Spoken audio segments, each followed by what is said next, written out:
पृथ्वी पर जीवन का सार्वभौमिक सत्य यही है कि जिस भी प्राणी का जन्म हुआ है उसकी मृत्यु निश्चित है। मनुष्य शरीर नश्वर है। मनुष्य जीवन का सार यही है कि यदि मनुष्य एक राजा के रूप में जन्म लेता है तो उसे अजय अमर होने की कल्पना होती है, तथा यदि वही मनुष्य एक गरीब कुल में जन्म लेता है तो उसे शीघ्र मृत्यु की कामना होती है। भगवान श्री राम अयोध्या के राजा थे तथा इसी कारण उन्हें मनुष्य जीवन के आनंद में अब 10,000 वर्ष कब बीत जाते हैं पता भी नहीं चलता। भगवान श्री राम को उनके जीवन काल के अंत का ज्ञान देने के लिए स्वयं काल को पृथ्वी पर आना पड़ता है। पद्म पुराण में दर्ज कथा के अनुसार एक दिन एक संत भगवान राम के राज दरबार में आते हैं और भगवान राम से अकेले में भेंट का प्रस्ताव रखते हैं। भगवान राम उनके इस प्रस्ताव को स्वीकार कर उनके साथ एक कक्ष में जाते हैं। कक्ष में प्रवेश के समय संत भगवान से एक वचन की मांग करते हैं कि यदि उनके और भगवान राम की चर्चा के समय कोई कक्ष में प्रवेश करता है या उनकी चर्चा को भंग करने का प्रयास करता है तो उसे मृत्युदंड देना होगा। भगवान श्री राम अपने इस वचन का पालन करने के लिए अपने प्रिय अनुज लक्ष्मण को द्वार पर खड़ा करते हैं और कहते हैं, ध्यान रहे कोई हमारी चर्चा को भंग ना कर सके। यदि कोई ऐसा करता है तो हमें उसे मृत्युदंड देना होगा। हम इसके लिए वचनबद्ध हैं। जब भगवान राम और संत कक्ष में प्रवेश करते हैं तो संत अपने वास्तविक रूप में प्रकट होते हैं, जो कि विष्णु लोक से आए कालदेव थे। वह भगवान राम को धरती पर यह बताने आते हैं कि उनका जीवन धरती पर पूर्ण हो चुका है और अब उन्हें अपने लोक वापस पहुंचना होगा।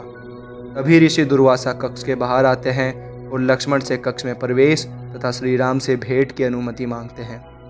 ऋषि दुर्वासा अपने अत्यंत क्रोध के कारण जाने जाते थे। लक्ष्मण अपने भ्राता राम की आज्ञा अनुसार ऋषि दुर्वासा को कक्ष में प्रवेश की अनुमति नहीं देते हैं, जिससे दुर्वासा क्रोधित हो जाते हैं तथा लक्ष्मण सहित संपूर्ण सूर्यवंश को श्राप देने की बात कहते हैं।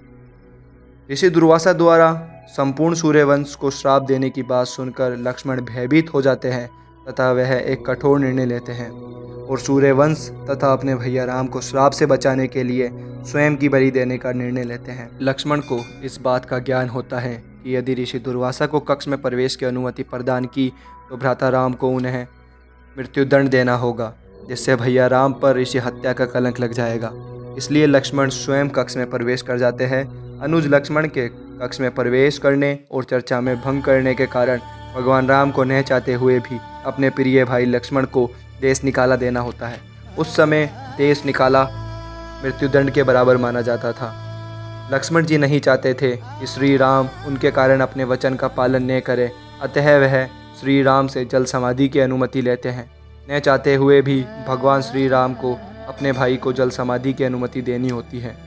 लक्ष्मण के चले जाने के बाद भगवान श्री राम को अपना राजपाट, देश, परिवार तथा सभी प्रकार की सुख सुविधाएं राख की भांति लगती है, अतः वह भी जल समाधि का निर्णय लेते हैं।